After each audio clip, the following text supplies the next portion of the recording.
This is a test. I think this is working. Okay, I have tried to start this podcast like 5 times already. It has been difficult because finding the correct format for recording, the original recording, the Samsung recording app or whatever, didn't work properly, so that kind of sucked. I need a pop filter for this. I'm going to write that down. Pop filter. I probably just need a professional microphone. Anyway, this is podcast number 1. I thought about making a 0. There is no 0. Now this is a conspiracy, right? Where's 0? Where's podcast 0? There is no podcast 0.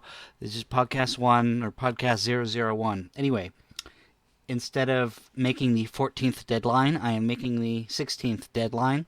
That is 2 days later. All right, so welcome everyone to the Haley Cyprian CryoKeen Merrill Schropel podcast.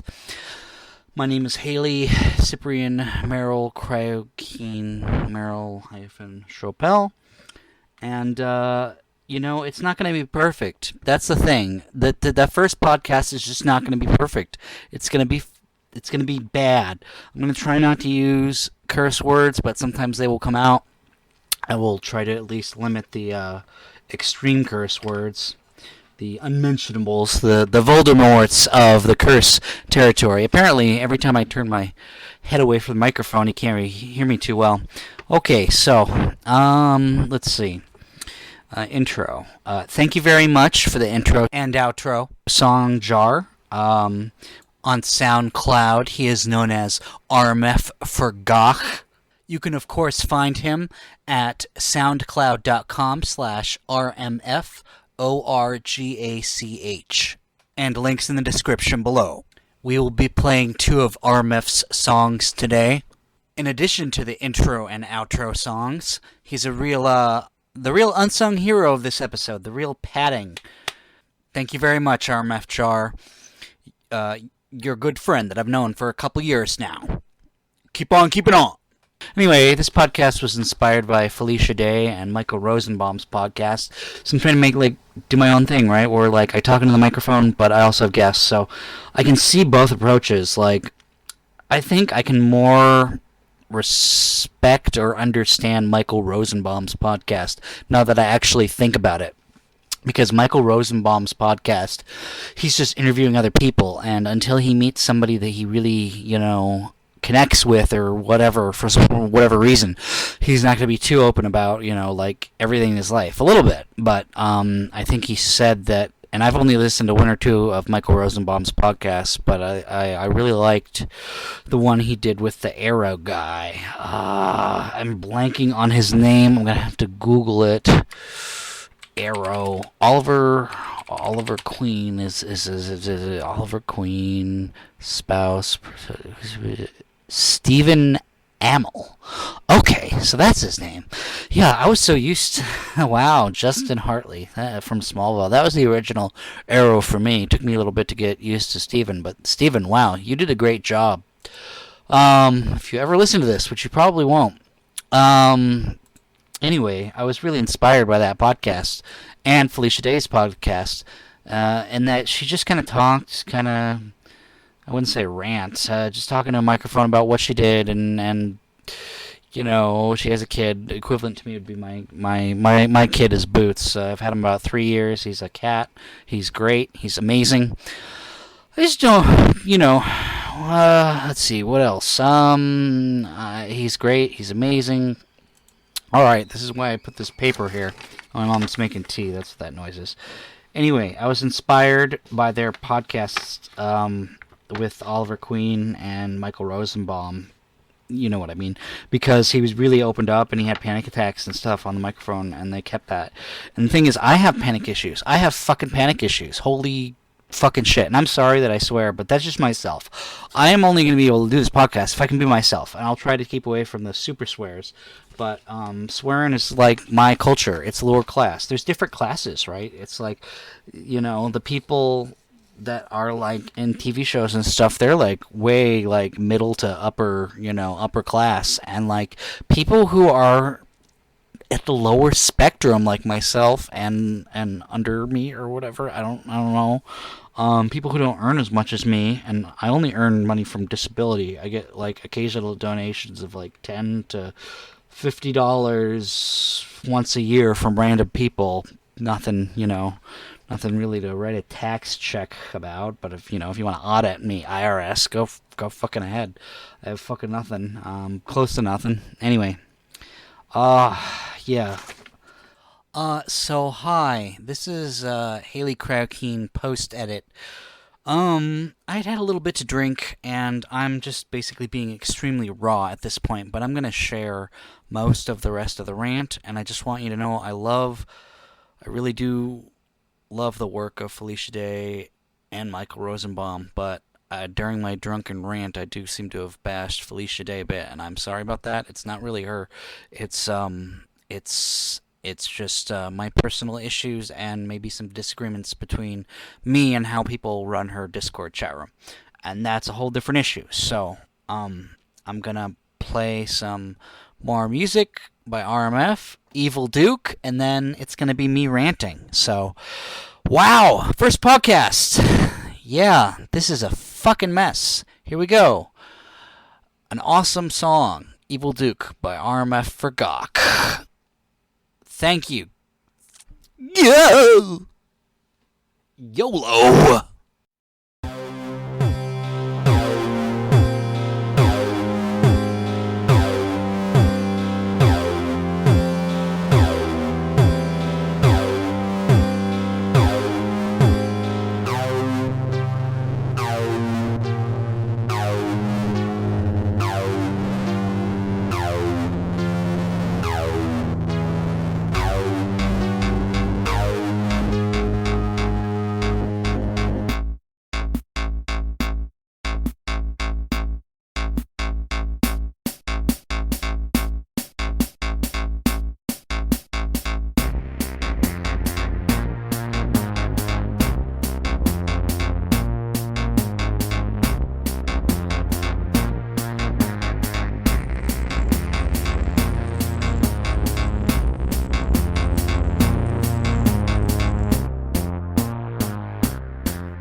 I guess my angst is I like Smallville, and I've just only been introduced to the Michael Rosenberg podcast, and he just seems more genuine. And I guess the Felicia Day thing is, I went to her event, her book signing thing for her new book, Embrace Your Weird, which I've only read like a fourth or half of, because like at some point she orders you to tear out a page of the book, and then like I'm kind of drawing in the book, and I'm writing notes in the book, and then I'm not respecting the book, and then it's just like, so I need to finish that book. But the thing is, when I went up to Seattle to see my friend, to see Felicia Day, I don't want to give away too much personal information, but after I almost saw her, I was in line to speak with her, and then, I don't know, there's like two people, right?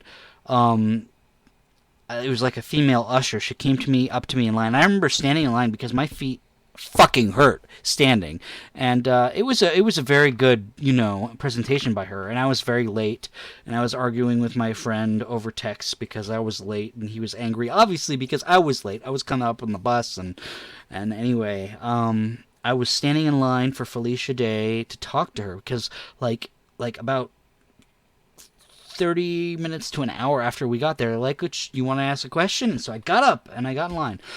But there were like 10 people in front of me, or 7 to 10 people in front of me. And then basically, like, this woman said, "Oh, you might not be able to ask your question." And I was like, "Okay, I'll stay in line." And, I don't know. I looked kind of poor-ish. Apparently people in Seattle hate if you have people who live in Seattle hate if a guest comes from someplace else and they have a shirt, because two of my friends that I've gone into Seattle, when I had a hole in my shirt, they think you look trashy or homeless, and that's maybe not a personal judgment on their part. That's just like how people judge each other in Seattle.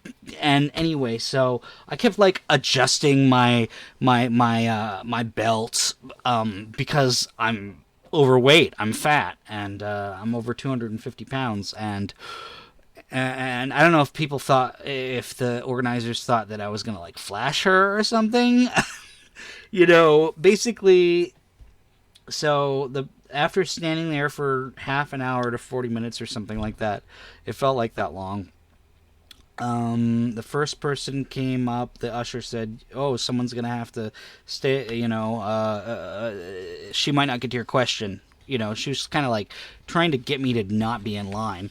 And then the second usher come up like 10 to 20 minutes later, right when there was a person in front of me, and they said the girl in back of me that was like under, I don't know, 12, maybe like 7 or 8 or 9, said like, she didn't say anything, but the usher said, "Will you let her go in front?" Of course, I'm not going to be a jerk, so I let the kid go in front of me and ask her question to Felicia Day, and I'm glad for that. And you know what? That's the thing you do.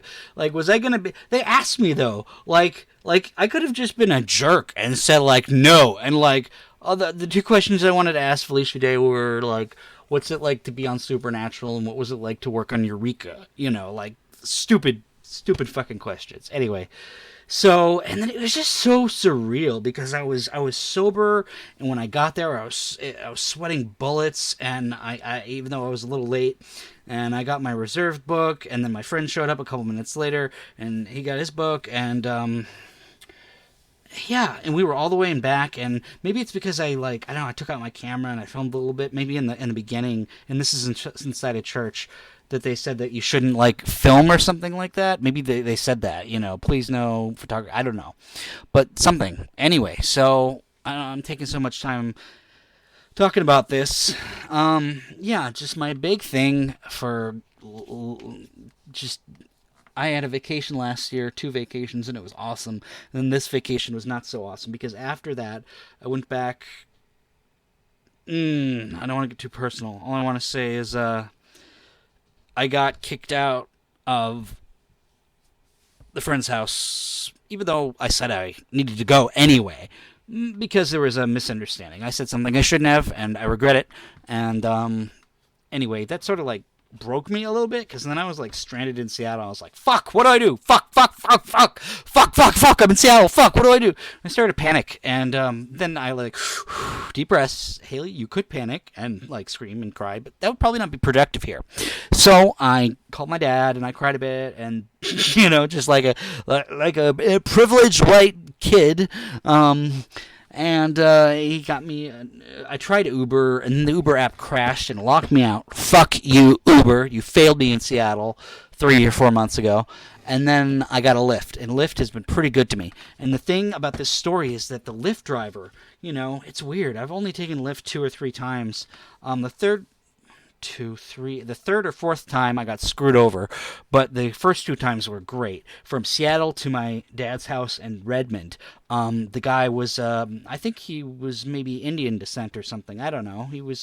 He had an accent, and he was great though. He was, "Hi, how you doing?" And I was like, "Oh, this is my first Lyft, and how do I do this with the app? I don't know," and blah blah blah. Because my dad transferred a little bit of money to my card so I could actually so I could get out of fucking Seattle and not have to sleep there like on a rock or something. Even though there were a lot of homeless people there, but not as many as I expected, because anyway, the guy said, the advice that I keep forgetting is he said it's all about force, because I just kind of spilled my little story because I had, maybe just been drinking a little bit.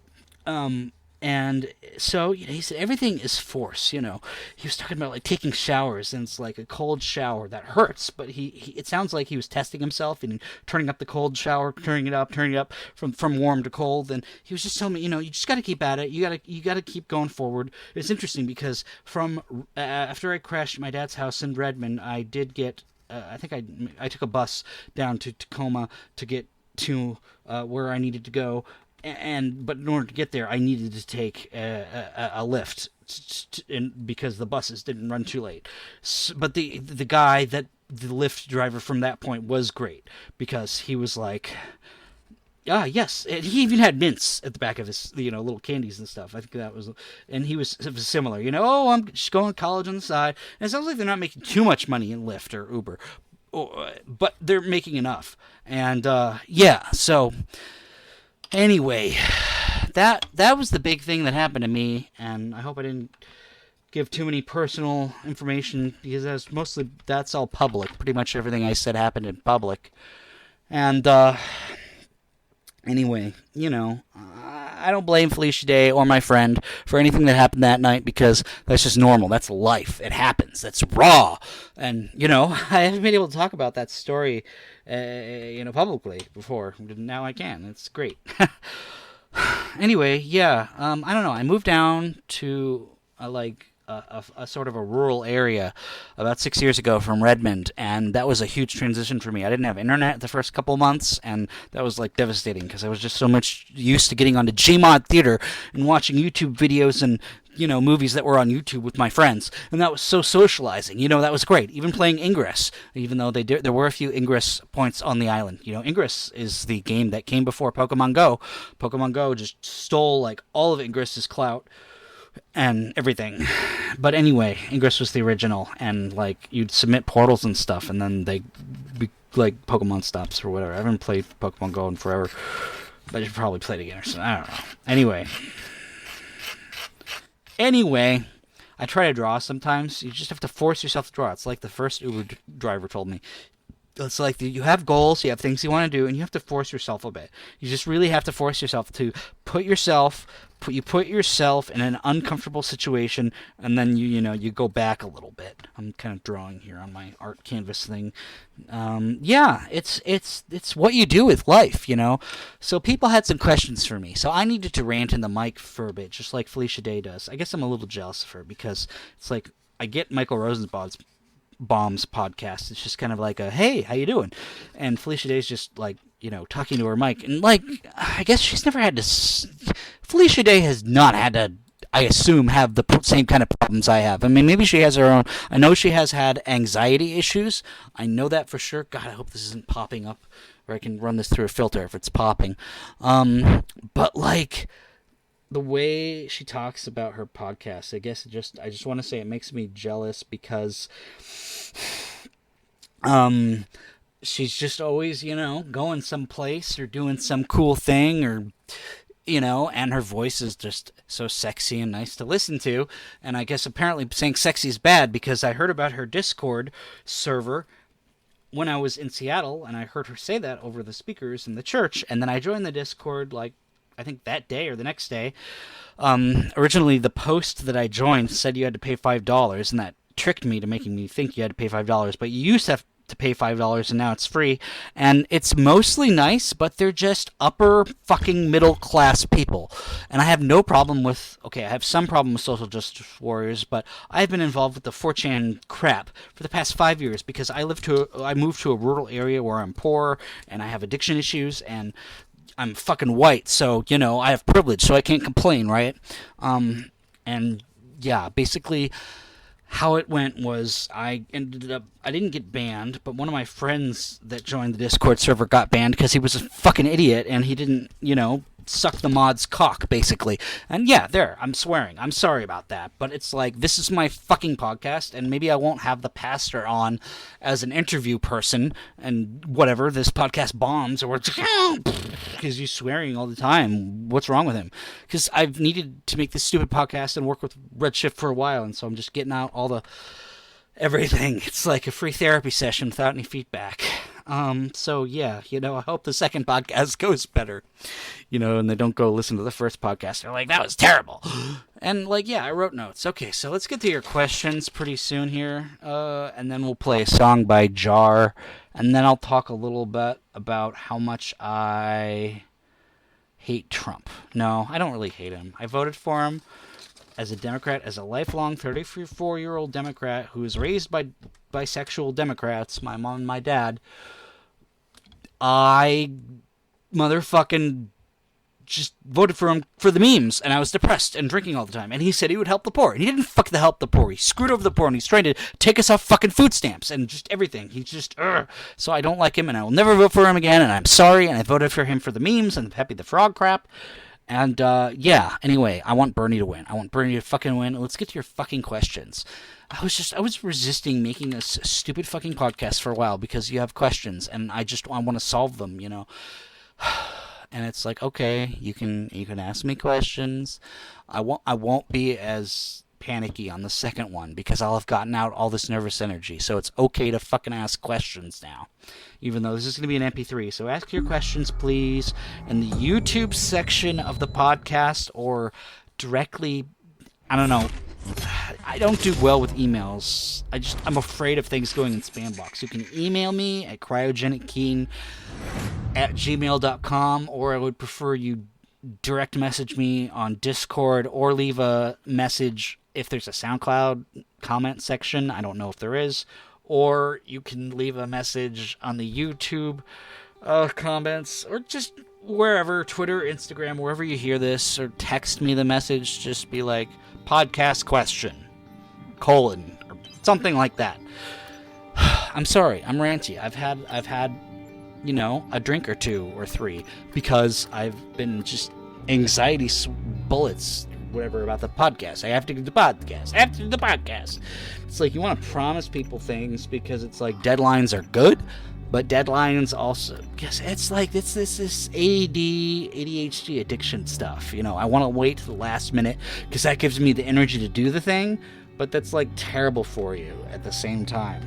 It's a real fucking conundrum. Clicked on it and Steam crashed. Wow. Someone else just said their PC crashed. Okay, anyway, I will finally do your fucking questions now. Basically, there were 3 questions, and one of them freaked me out because it's this guy that I've known for a long time, and I just want him to be good. I want him to be healthy mentally, and it's like, I'm not the most mentally healthy person.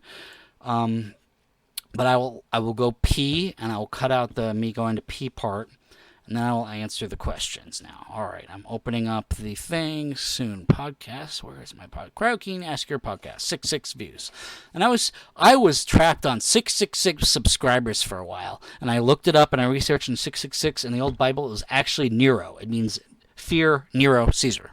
All right, I have 4 questions now. No, I answered it already. Okay, I'm gonna go pee and answer these questions. BRB. Okay, for during the break, let's listen to rmforgach's Lost in the Woods.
back. Here's my second thing of water. Sorry for talking so fast. I'm getting used to this whole podcast thing. I want a microphone that I don't have to be 1 or 2 inches away from. Apparently they don't exist, or you have to pay over $100 for one. That's fucking bullshit. Thank you, Jar, for providing my intro song. Alrighty. So, what I am doing now is I am talking into the microphone. Alright, okay. Phosphorus says, if I hit myself and it hurts, am I weak or am I strong? I quick answered this, and I said, this is a good question. I will try to answer it with some length in the podcast. My now response is, it means neither, really. Pain is a natural response to stimuli. I hope and pray that your journey will bring you closer to kindness and understanding. To answer your question, depression is really hard. Especially if you're at the point where you want to kill yourself or blow your fucking brains out. I've just learned recently that suicide, at least in the United States, most people who own a gun actually kill themselves more often than defend their own home. How crazy is that?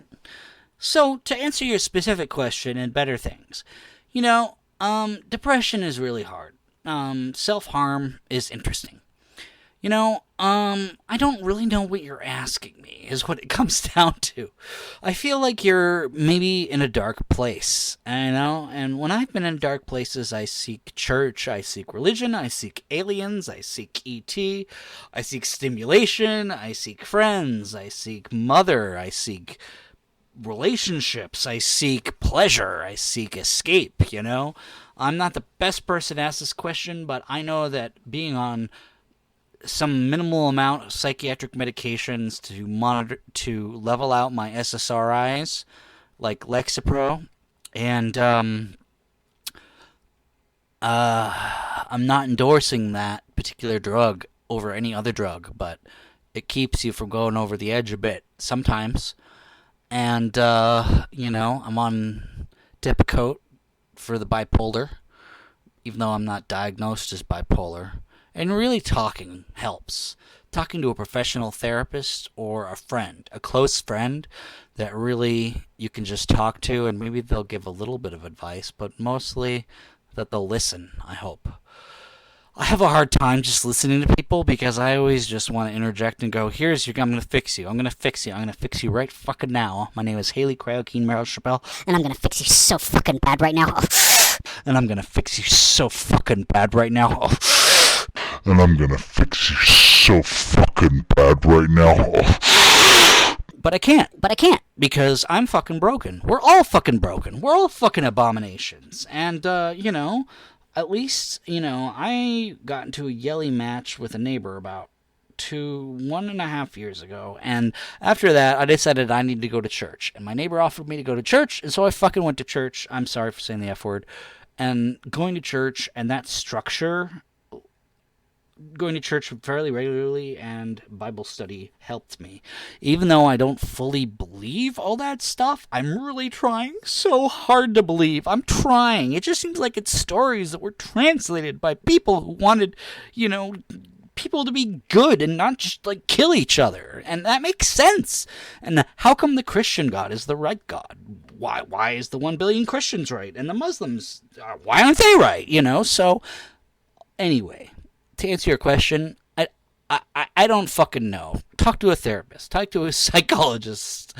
I can't answer that, but I can try and say that the things that have helped me off the top of my head, and I'm not going to fucking lie to you, either medication or I turned to drugs. I turned to alcohol. I turned to pot, but the other things that are better than that, honestly, are my cat, my mom, hugging my mom, petting my cat, my extended family, my stepmom and my dad and my brother and beyond,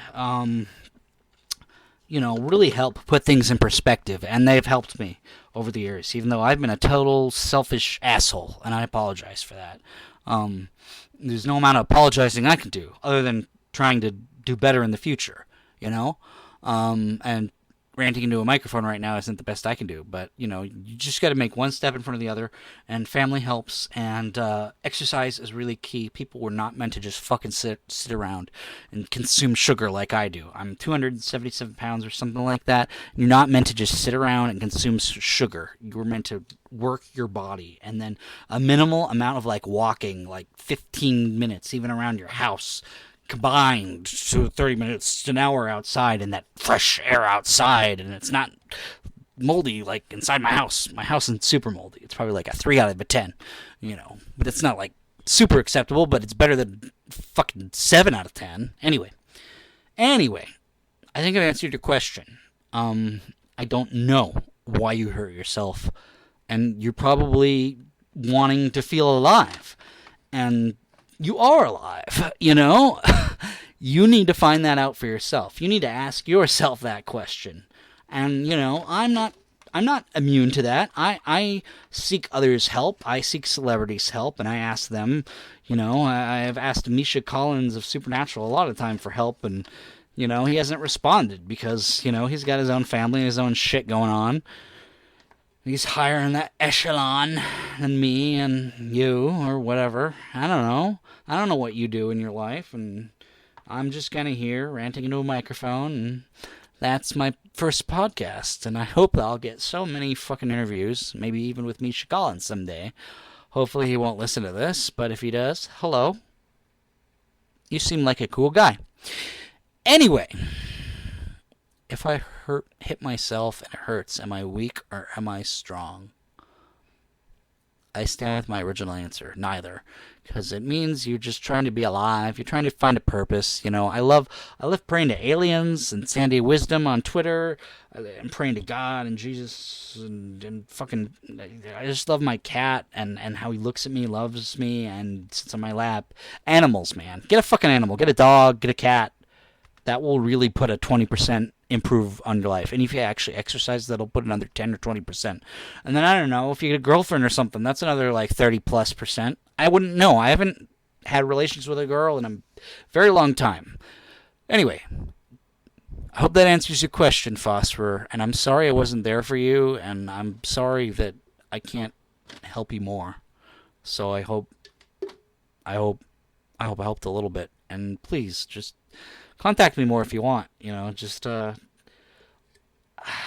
I find religion helpful, and that it gives me a ethical guidance. And yes, in real life, and perhaps where you live, not where I live in an idyllic paradise, apparently, with my disability.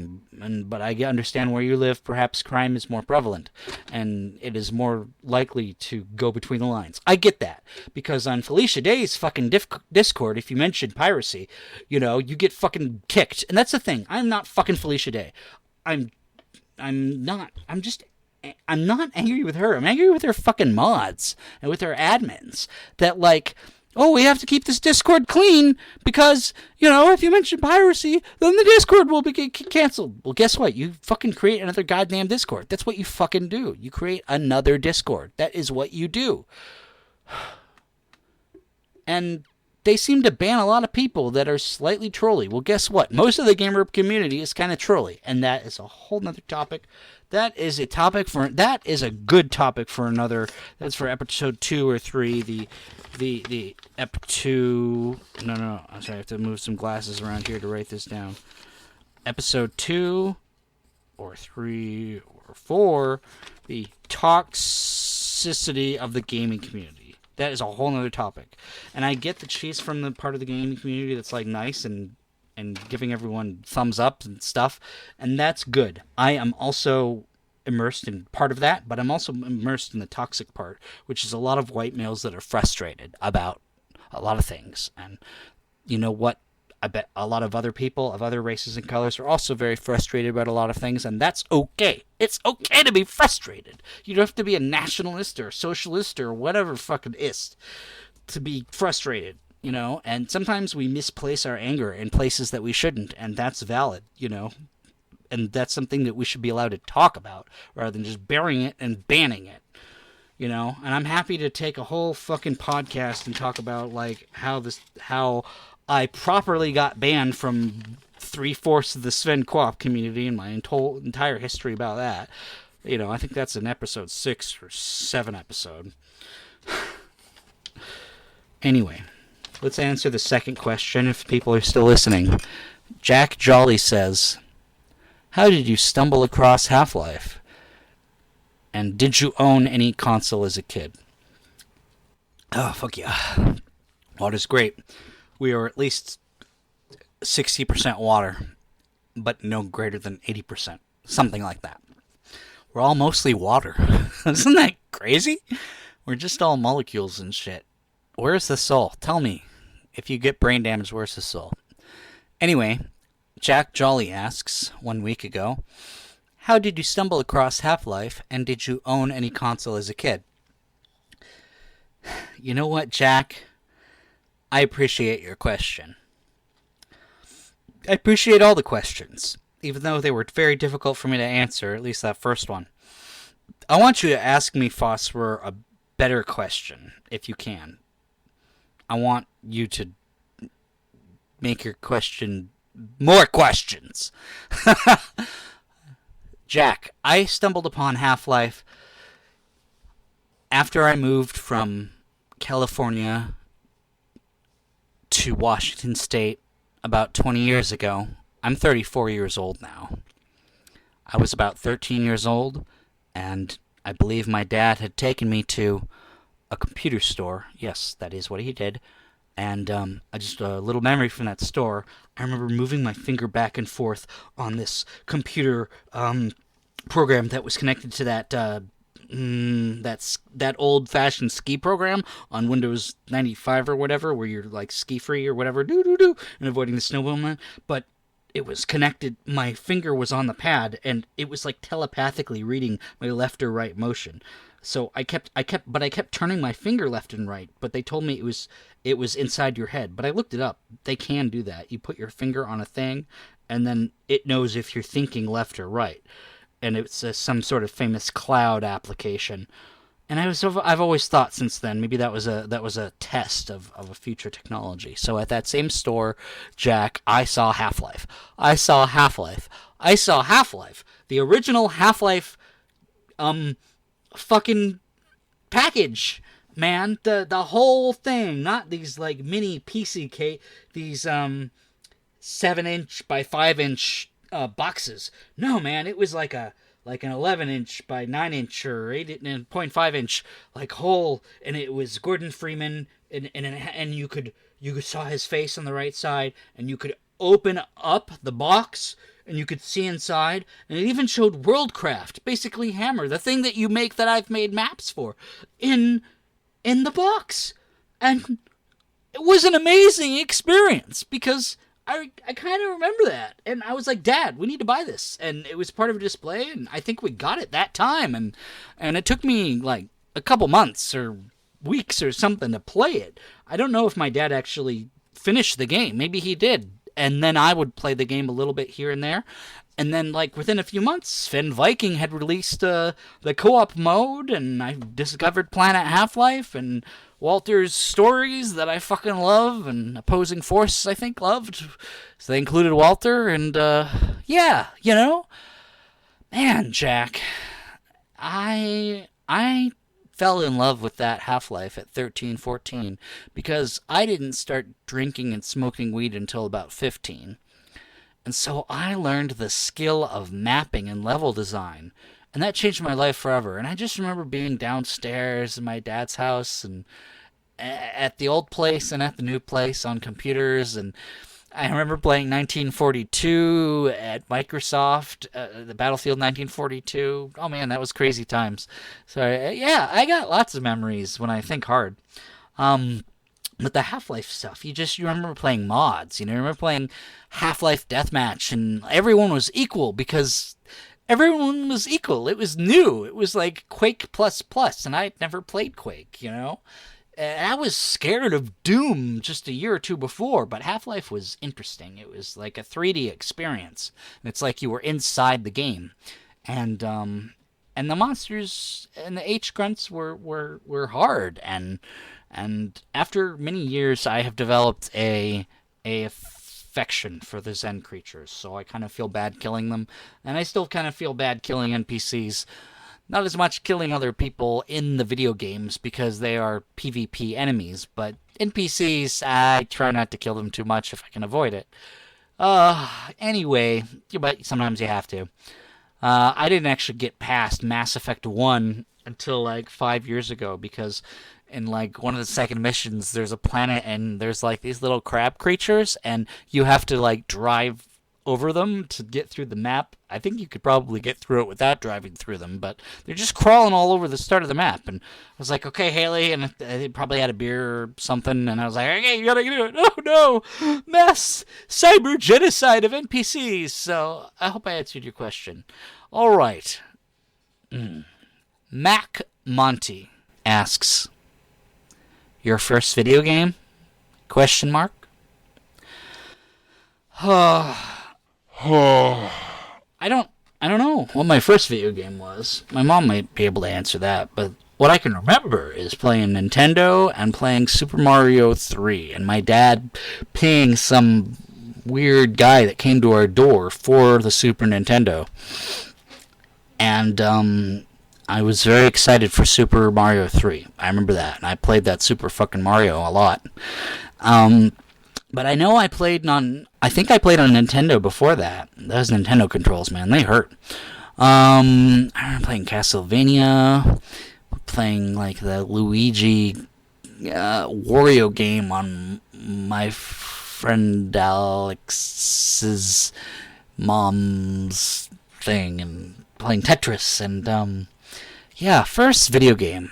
It was probably a Mario Brothers game that I loved. I mean, I have these memories of being with my brother and him playing Star Control 2, or Star Control, and I might have played, with him once or twice. But Mario Brothers was definitely my first love of video games. If I didn't, I may have played other video games before Mario Brothers, Mac Monty, but I do not recall. Oh, Commander Keen. Took me a second there. I hope you're still listening. Commander Keen was my first love in video games. It may not have been my first video game, but Commander Keen definitely was Commander Keen and Mario, probably. Of course, that's why I'm named, Keen, because of Commander Keen. And I love that because it was a boy genius that built a rocket ship out of, cans and beans. Did you need to ask me something? That's from Monkey Island, yeah. Yeah, here's my mom. The question was your first video game, and I don't know what my first video game was. Oh, hello? Oh, I was talking to you. Yeah, sorry, I was. What? The question was your first video game, and I don't know what my first video game was. Here, maybe...